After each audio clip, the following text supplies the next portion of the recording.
Okay, let me turn that down a little bit. What's up, everybody? Thank you for clicking on the link. This is Fair Play, and this is going to be my review of Queen Sugar Season 2, Episode 3, entitled, What Do I Care for the Morning? I hope everybody's had a great, wonderful week out there, and I hope everybody's excited about this holiday weekend. I know a lot of people, including myself, have have had these 4 days off until, I guess, the 5th of July. Being that the 4th of July is on a Tuesday, we were fortunate enough to get Monday off as well. So I've got a long weekend to relax and recuperate from the week. But yeah, moving right along, let's get right on into this review. What I was listening to a minute ago, or what I am listening to, is actually music from the soundtrack of Queen Sugar. I don't know if you've ever really paid attention to the music that they play during the episodes, but it's really good music, really talented artists, new artists, and some seasoned artists as well. But anyway, moving right along, let's just start at the beginning. And I guess I'm gonna go kind of scene by scene, because I have learned from the past that that's the best way to do a review on these shows that are so deep. So anyway, as we know, Hollywood has come back from being on the rig after the rig caught on fire last week. He was able to come back home a little bit early for a short vacation. Him and Vi decided to get a hotel. And so when the episode comes on, you see them in the bed. Obviously, they've made love all night. They laying up there in the bed with strawberries and whipped cream and whatnot. And you find out Aunt Vi ain't nothing but an old freak, baby. I said, all right then, that's a seasoned woman. So, I mean, we all know she's older than Hollywood, but that don't stop no show. You know what I'm saying? So, oh my God. Sorry, y'all. Sorry about that. I didn't know it was going to get that loud. But anyway, so Hollywood tells her not to give up on their relationship as they're laying there in the bed talking and everything, because he needs her. And he says he's not going to give up on them. He made her promise not to ever give up on their relationship again. It was a wonderful, sweet moment between the two of them, of course. They're enjoying each other's company, obviously. And she gets up to go, and he asks her, he's like, where you going? And she said, I'm going to do my lady things. And she said she'll be back. And she told Hollywood, she said, but when I come back, I don't intend to be a lady. So you know what that means, all right?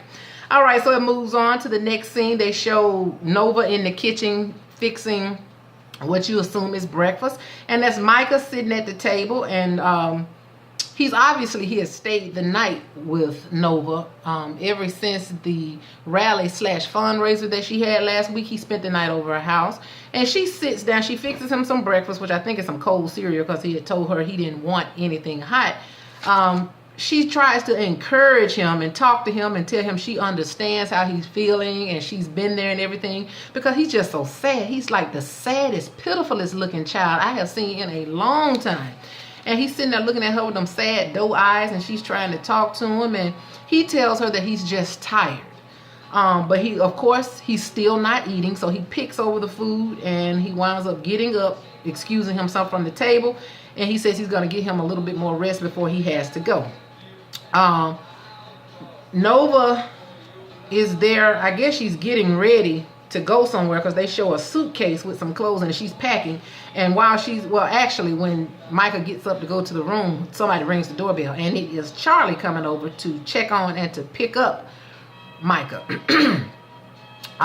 She comes over. Charley notices a suitcase full of clothes that Nova's packing, and she's like, where you going? And she told her she's been invited to a symposium in Atlanta, this big thing, this big shindig. And Charley was like, congratulations. So it must be something really big and something nice. It's got something to do with incarceration and whatnot, mass incarceration rather, because we all know that Nova is running a bail program.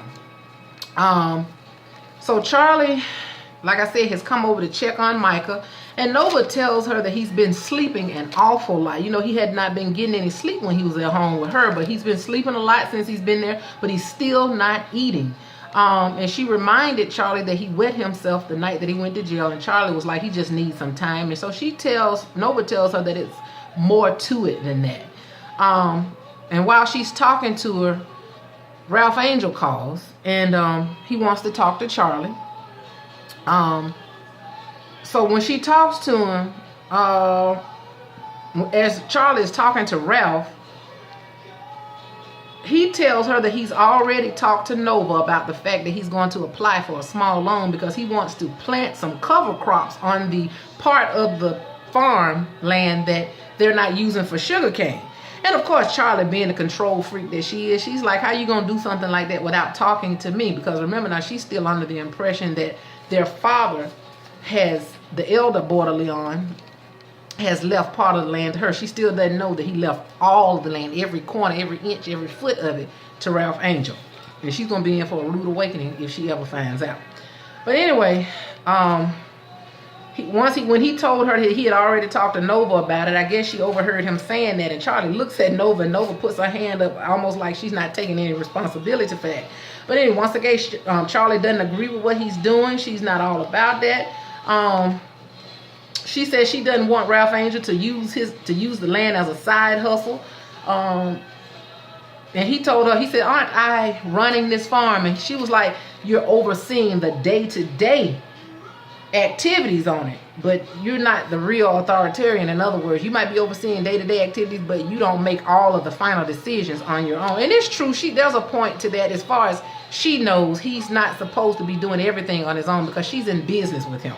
So he needs her finances. He needs her input to a certain degree. So he's got to remember that too. So she wasn't all the way wrong. It's just her approach with Ralph Angel that bothers him, that she's acting like she's his mother, like he can't do anything by himself, and like she controls everything. I think it's obvious that he resents that aspect of her personality. So anyway, they hang up the phone, and then they show Charley taking Micah to summer school that morning. And she tries to talk to him, but of course he doesn't want to talk to her. She's like, do you want to talk about it? Is there anything you want to talk about? He's like, no, I don't want to talk. But then as soon as she says that, he says, so you're a divorced woman now, huh? And she says, not yet. And he says, oh, let me guess, y'all fighting over money. She says, no, we're not fighting over money. Actually, we're fighting over you. And so he just looks around, and she decides to ask him. She says, is it true that you told Davis that you want him to have shared custody of you? And he was very silent. And he said, well, I did tell him that I want to see him more. I want to be around him more. She said, but did you say you wanted him to have legal shared custody? And so he got real quiet on that part. And he looked down, and she understood that he did not say that. So, of course, she was looking crazy. She was like, I thought so. So she knows now that, or she figures that Davis was lying when he said that Micah told him that he wanted shared custody or joint custody. Okay, so of course, she got something to use against him now. So they end that scene. They show Ralph telling his parole officer had come over to the house, and he's telling him about the will that he has. Matter of fact, the parole officer is the only person up until this point that Ralph Angel has talked to about this will. And he shows him the handwritten will that his daddy left and signed for him. And the parole officer is like really excited. He's like, this is great. This is awesome. And he starts encouraging him and telling him basically you need to take this to the courthouse and file it because he needs to make it legal. I guess that's executing it or whatever. I don't know much about how wills work, but to take it down to the courthouse seems sensible, to make it legal and binding. So if anybody tries to challenge him on that land, he'll have all his ducks in a row. And he tells them that this dirt that you have, this is no more than brown money. He says, this is a wonderful thing. He says, you need this. And he knows how people are to try to challenge him on this land. And he knows it. So he was giving him some advice. And Ralph Angel, of course, at first was like, I don't want to deal with no courts. But then once the parole officer explains to him why he needs to do it, he gets it. He understands why he needs to deal with the courthouse for that will, because it's handwritten, and in order to legitimize it, he needs to go through the courts. Okay. So then they show Vi and Hollywood. They still at the hotel, and she's in there making up the bed. Now, who makes up the bed in the hotel? Don't you let the janitors? I mean, ain't nothing wrong with it, but most people let the janitors or the cleanup crew make up the bed at the hotel. I thought that was strange for her to be in there making up the beds, but whatever. Some people do because I straighten my bed up too in the hotel, but I don't fully make it up. I let them come in because I want them to change the sheets, actually. Anyway, moving right along. That was just a sidebar, y'all. So Hollywood gets a call, And on this call, he realizes or finds out that he has to go back on the rig a lot earlier than he had anticipated. And they tell him he's got 48 hours and he's got to be back on the rig. And so that is when Vi was like, oh, sounds like you got to leave in a hurry, or like you're going to have to cut your visit short. And he was like, yep, I got to be back in 48 hours. And she said, I guess we might as well get started or get to work. And of course, she starts pulling the covers back on the bed. And she jumps up in his arms, and you know what that means? More sex. Boy, I tell you that Vi like an Energizer bunny. So anyway, you know what comes next after that. Then they show how one day little Blue was out playing in the yard on the farm at home, and there is this drone plane flying around. Of course, him being a child, he starts running behind it, following it. And Ralph Angels is in the kitchen washing dishes, and he hears a strange noise, and he's watching, and he's looking out the window. And then the next thing he hears something crash, and little Blue yells, "Pop!" And so he runs out because he's real overprotective of Blue. And he runs out there, and he sees Blue leaning over something, looking at it, and he starts paying attention to it and playing with it. He tells Blue to go to the side and stand over there, and Blue's like, I didn't do nothing to it. It fell out the sky. I didn't touch it. Because he probably was scared that his daddy was going to think he did something. But, of course, Ralph Angel told him to move out the way because he didn't want him to get hurt. And so he starts inspecting it, and he realizes that it's a camera/drone. So, of course, you know what that means for him. So he goes down, he gathers up the broken plane, and he puts it in a plastic bag, and he takes it down to the Landry's office, okay? Well, he goes over there to confront them and to threaten him, and he tells the man about how he knows that he's been spying on them, and the man tries to lie and say we ain't stepped foot on it, but then he hands him this bag with this drone plane in it, and the man starts bringing up the little boy saying you shouldn't let Blue play out there by himself like that. And so, of course, when he mentioned Blue, Ralph Angels got real mad with him, and he actually grabbed a hold to him and hemmed him up and told him if he ever put a finger on Blue, it's going to be some problems. It's going to be some trouble. And the man continues to get smart with him, calls him a convict, basically threatening him to go to jail. And Ralph Angel tells him, you know what? Ain't a jail big enough or bad enough to keep me off of you if you do something to my child.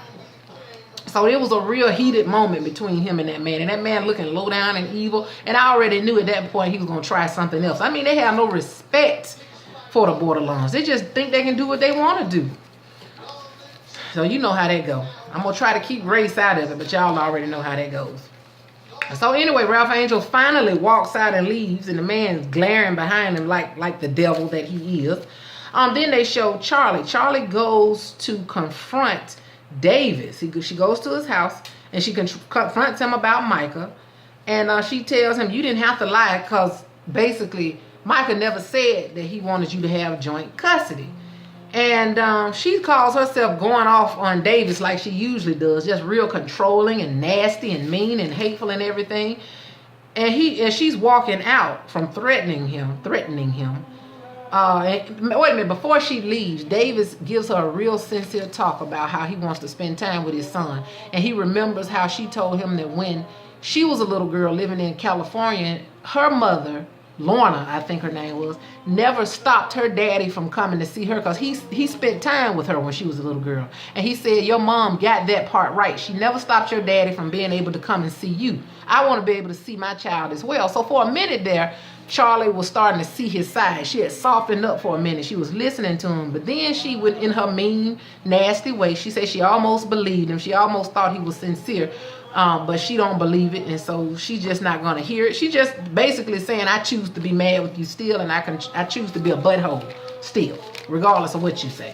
So anyway, as she was walking out, he told her that he knew about how she forged his name on those bank loan papers. Of course, that stunned her for a minute. She stood there and she stared. I know she was scared at that point. But he basically was using that as leverage, and he told her that if you don't get me into trouble with my son, I won't say anything. Basically, you can do whatever you want because I know this is, what you do. I won't say a word. I know this is how you do things. You're going to do stuff your way, and you're going to get it. So by any means necessary, I know how you are. And so she threatens him. She turns around and she challenges him on what he has told her about forging his name because the banks notified his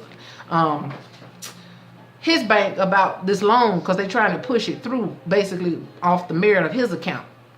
And so he tells her he won't say anything, but then she gets mad and she actually bowls up at him still, even though she was wrong, telling him she's willing, she'll go to court with him, basically take your best shot. I'll wear a different suit every day, is what she said. I mean, she big and bad, even though she's in the wrong. Talking about basically threatening to tell everything about him, as if the world didn't already know. She's forgotten that the media has already put Davis's business out in the streets. Anyway, everybody already knew. So anyway, Charley is crazy. So told y'all I don't like her. I ain't never liked her, but whatever, we're gonna keep moving.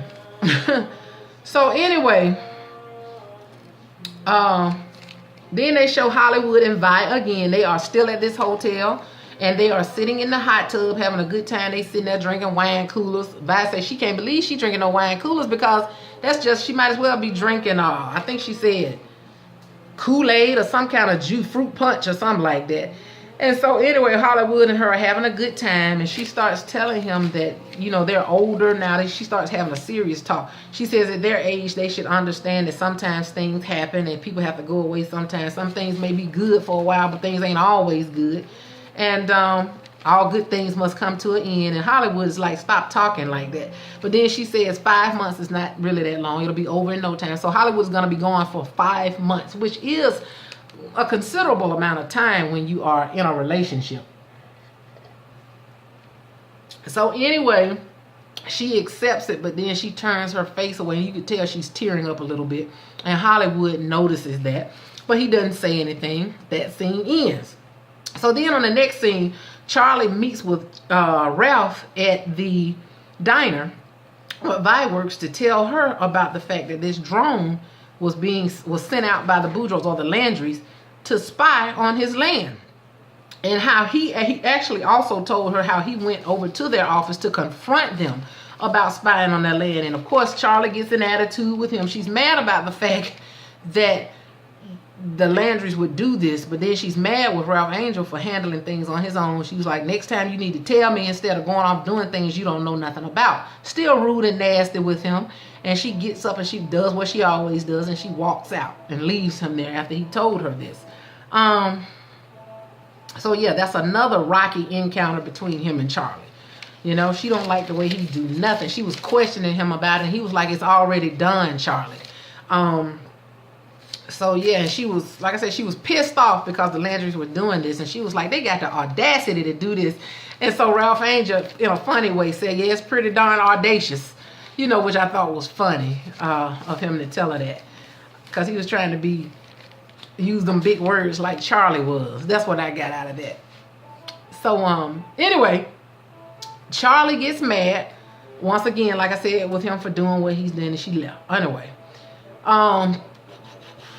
so then they show Nova. She's at the conference in ATL. She's actually at one of the, I know I go to a lot of conferences on my job. It looked like she was at one of the receptions that they have at these conferences, meet and greet and whatever. And the guy, his name is something Cobb. I've seen him before because he was actually one of the commentators on the documentary called 13th that came on Netflix several months ago. He is the one that had actually invited her because he does a lot of work with the prison system. I guess he's working to combat mass incarceration as well.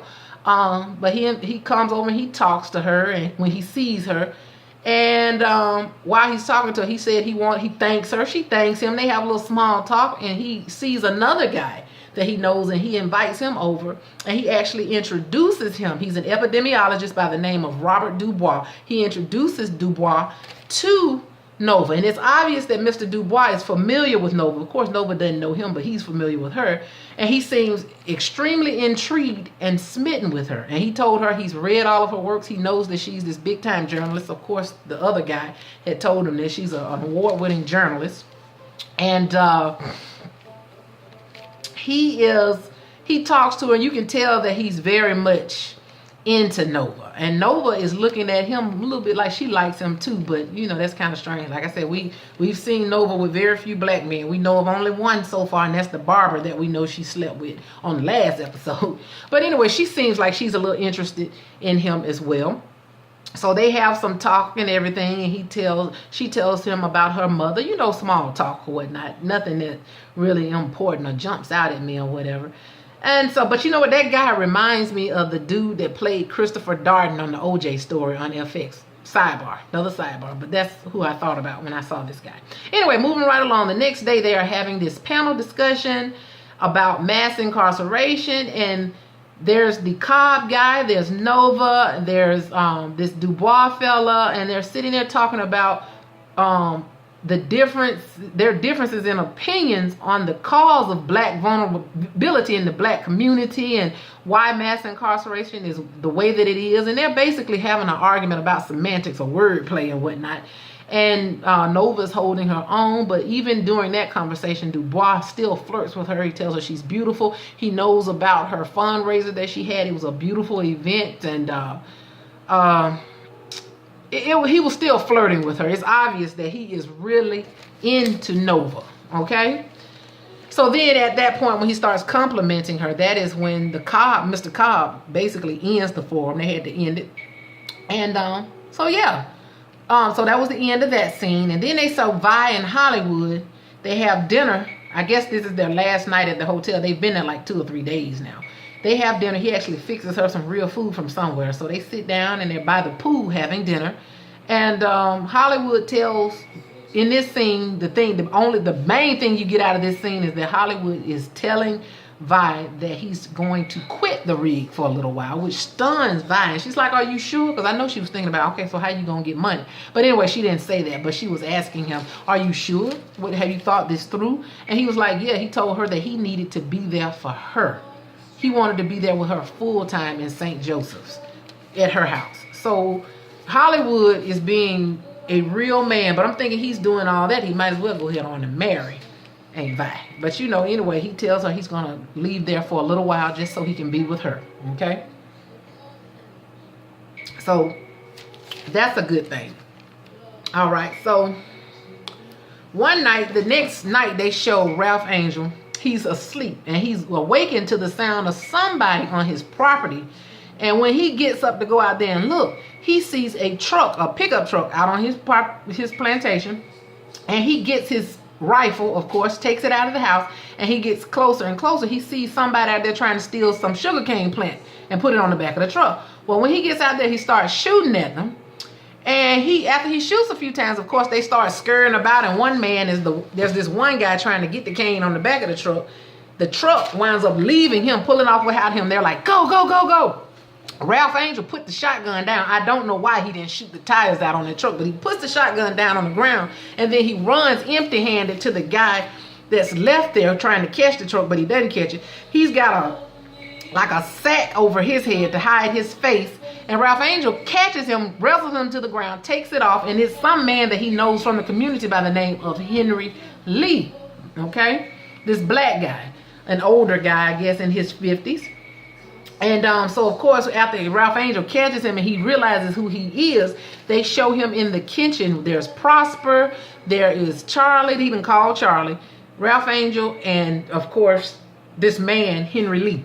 And he's sitting there explaining and apologizing to him. He tells him he's sorry that he did this, but he had to do it because he didn't have any other choice. He was sent there by the Landrys or the Boudreaux or whoever. He says his family had been having some financial problems for a long time, since like 2008 when his wife Sheila lost her job. They had been struggling. So basically I don't know if he borrowed or the Landrys actually gave him the money, but they gave him some money.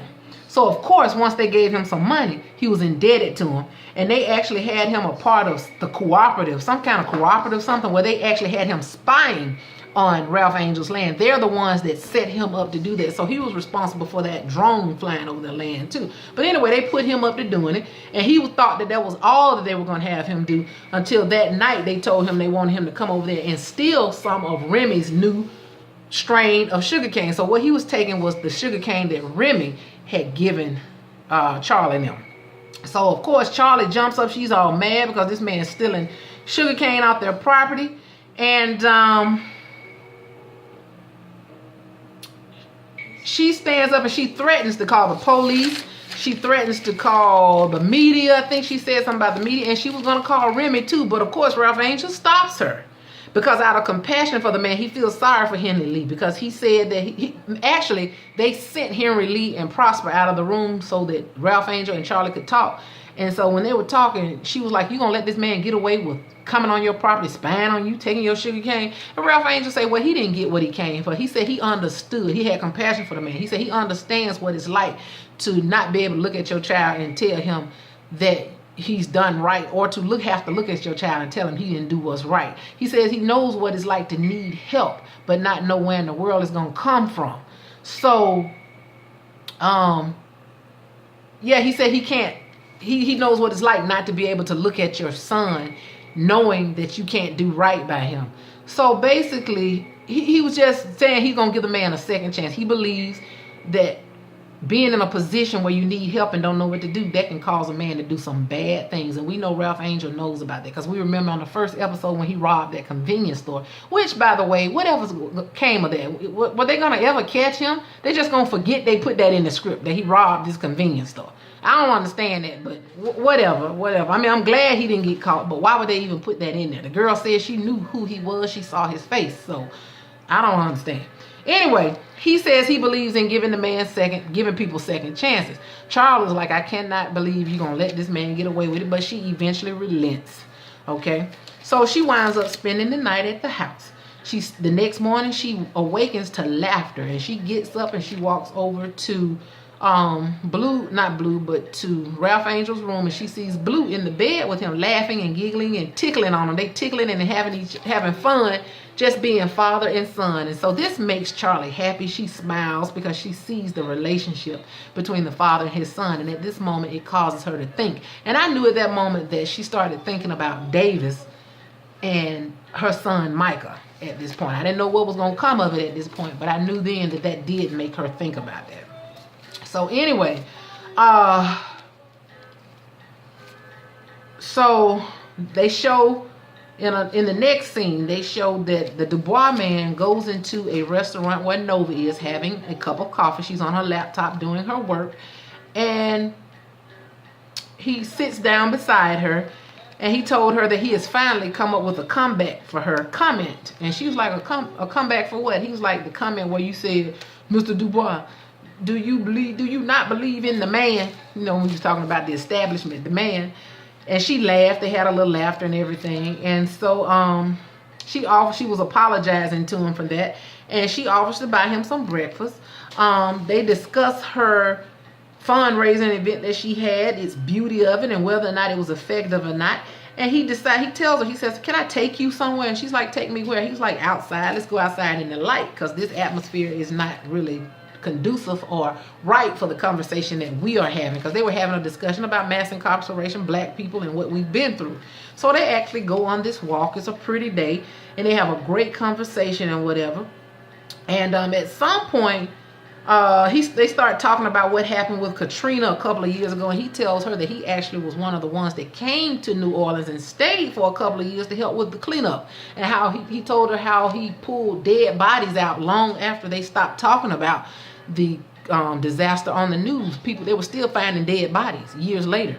And so he explains that to her and how that affected him and whatnot. And at some point, him and her start holding hands. So it's obvious that Nova likes Mr. Dubois as much as he likes her. And I thought that was a really sweet moment for them. And I was like, I wonder if she's going to wind up laying with him, because we all know that Nova has been mighty free with JJ, okay? She done gave it to some of everybody, but for some reason, I think this man is going to be a little bit different, because I think I know he's interested in her mind and not just her body. So this one she may actually get to date somebody. This man is single, and he might not have any children, so this might be a real courtship for Nova, but we'll see. But I do believe we're going to see more of this man, okay? Even though he lives in Atlanta and she lives in New Orleans. So anyway, they have their sweet moment, and that scene ends. In the next scene, they show Charley and Nova.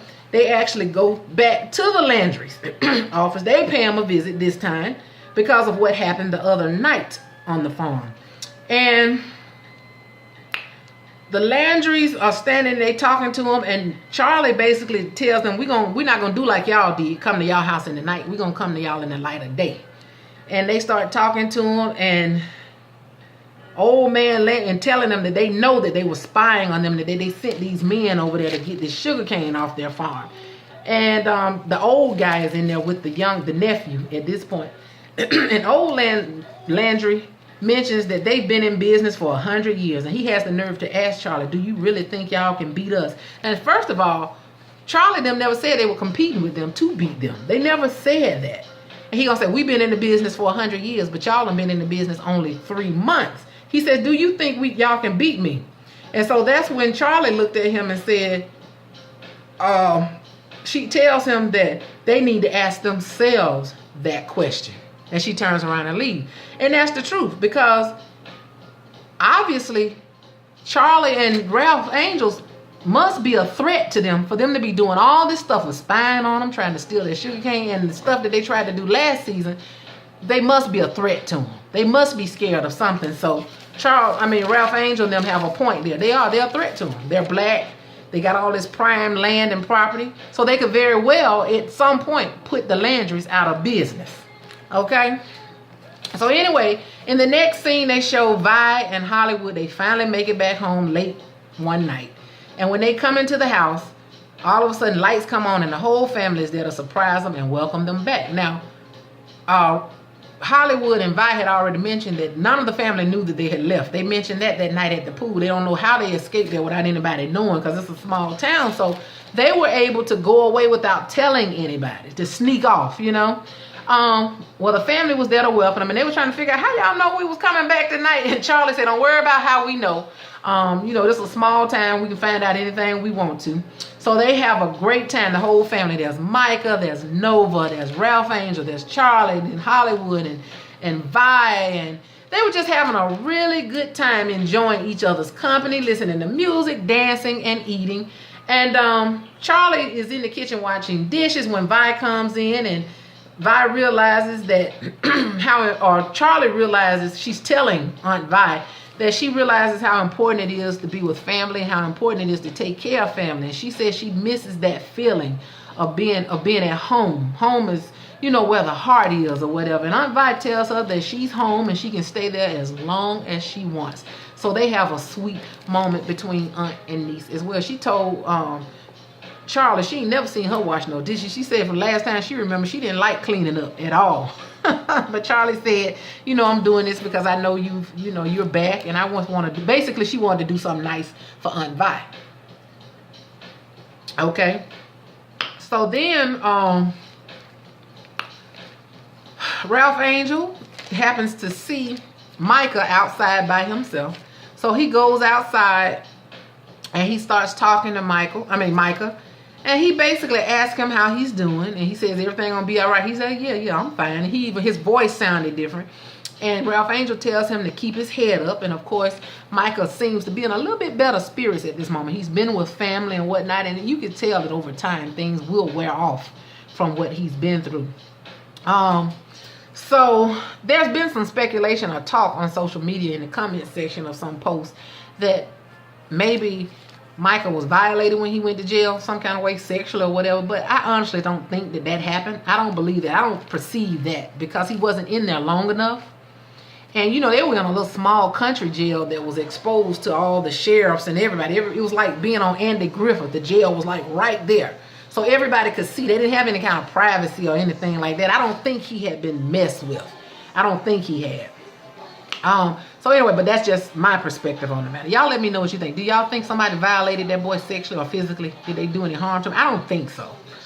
But who knows, So anyway, like I said, Michael seems to be a little bit better and be in better spirits and a little bit lifted up than what he was prior to that.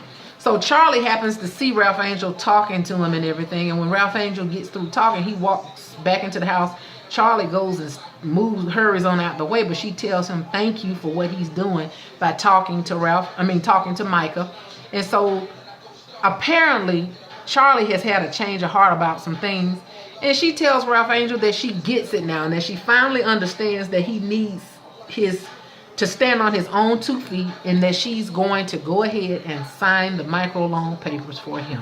He's grateful. He's thankful. Once again, she mentions that she starts saying that I know part of the property was left to you.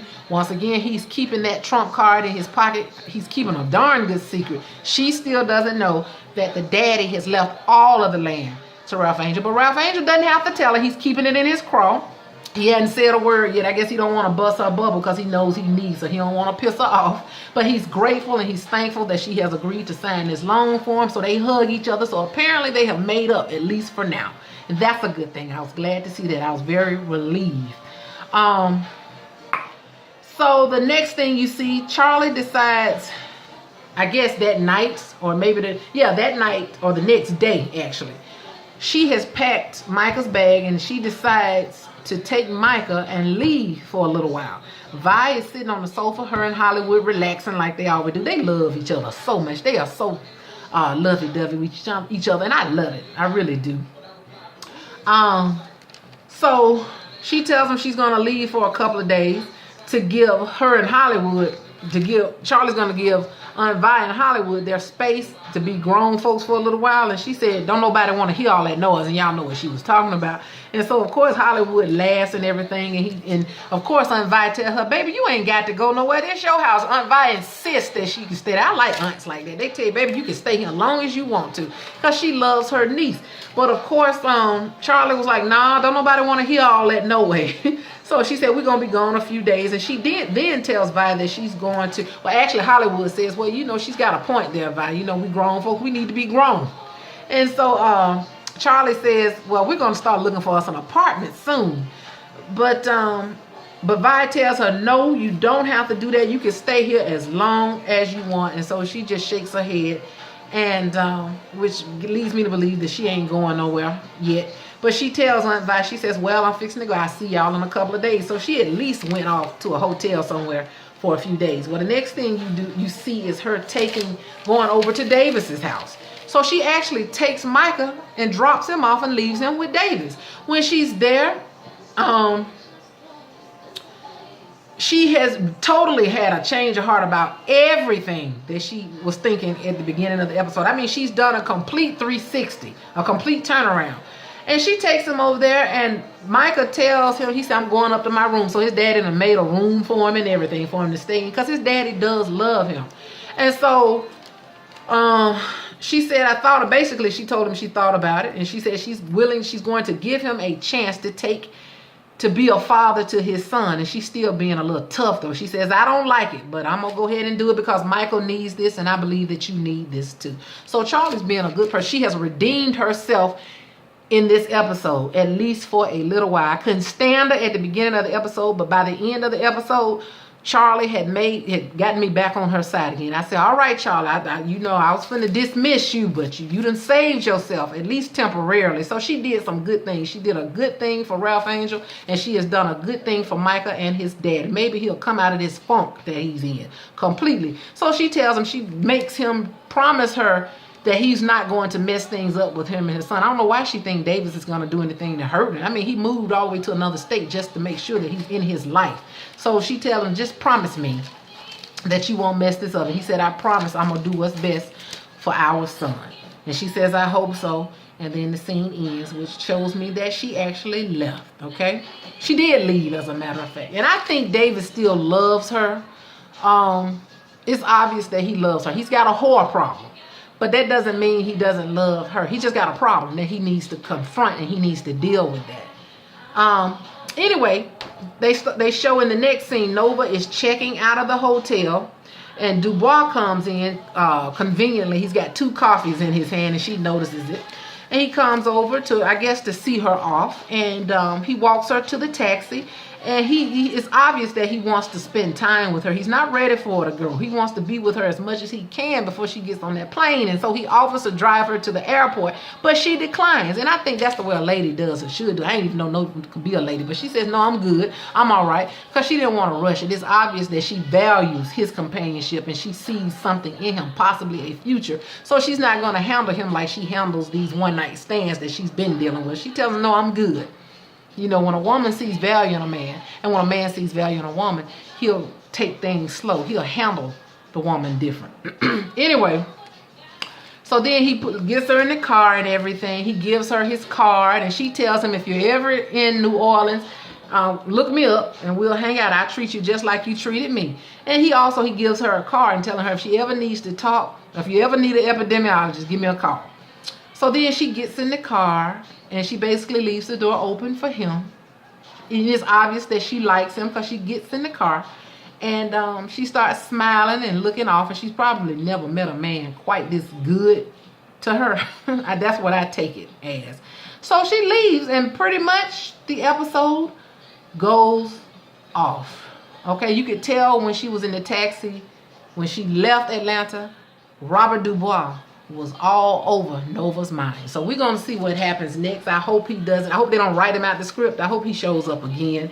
Maybe he'll come to New Orleans and help her in her community bail program or whatever. So anyway, that's the gist of what happened. That's actually everything that happened. Of course, I didn't go word for word. I couldn't remember everything that they said, but you get the overall gist of the episode. Charley has been redeemed. She's had a change of heart. She's working with Ralph instead of against him. She's working with Davis instead of against him.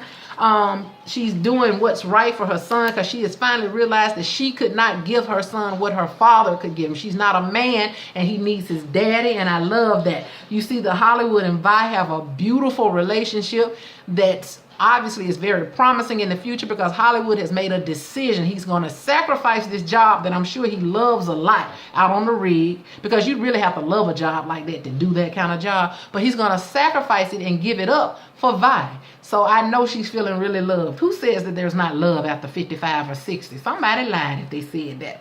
And also, this is probably an opportunity for Hollywood to help work the borderline plantation. I can see him, not plantation, Lord, the farm. I can see him working with Ralph Angel and Charley on that farm as well. And I'm sure they can use all the help they can get. And we all know Hollywood is a grounded man. I mean, we need some stability around here. And Hollywood kind of brings a form of stability to everybody in the family. Even though he's not related to them, he's still a good person for them to be around.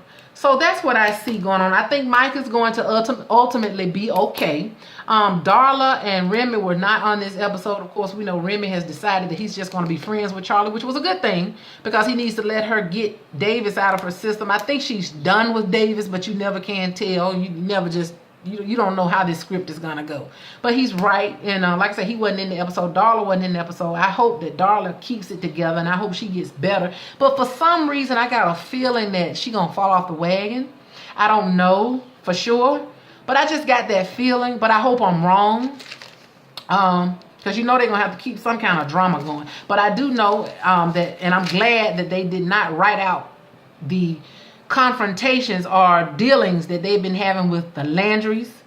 I'm glad they have left that in the script, because that part we need to see. Is imperative for us to see what they are really dealing with, where their business is concerned and this competition is concerned. So I want to see where that's gonna go. I really hope they put the Landrys out of business ultimately. That's what I hope. That might be wishful thinking, but I hope that they actually get put out of business, because the history that they gave, people had died in the Boudreaux, in the Bordelon family behind those Landrys. And I got a feeling that all the money that they have made in this sugarcane business that they're running, it was built off the backs of black people anyway. And all, you know how they used to have like, what do you call people that rent land and they work property? What do you call them? The people that used to, when black people used to farm the land, and they were allowed to live on the property, to farm, sharecroppers. When black people were sharecroppers and doing all that, white people actually stole money from them back then, and they loaned them money, and the black people never got out of debt to the white people. I believe a lot of that went on, and that's what helped their business to actually grow, like I said, off the backs of black people. And because of that, they need to go out of business. Okay, so anyway, maybe I'm reading too deep into the situation, but a little history there, and yeah, they need to be held accountable for it, and it needs to come to a head. I would love to see the Bordelon plantation grow and grow and grow, and basically take over in that part of New Orleans. So anyway, that was the episode of Queen Sugar. It was a great episode. Of course, they just keep getting better and better. Can't wait to see what's going to happen on the next episode. I hope you all enjoyed my review of it, or my rundown of what happened on the episode. Leave your comments down there. Please tell me what you think is going on, because I like deep conversation. I like to conversate about what's happening on these shows. So tell me what you see, because I know some stuff I probably miss and overlook, but I would love to get your take on what's going on Queen Sugar and what you think is going to happen. I like for people to actually, I like when people try to predict what's going to happen in the future on some things. I would really like to see match wits with some of you on that. So anyway, if you liked it, click like. Thank you for watching, and I will talk to you later. I'll be back later on very soon with my blog tidbits, because so much has happened during the week and I just gotta talk about it. All right, y'all take care. Bye-bye.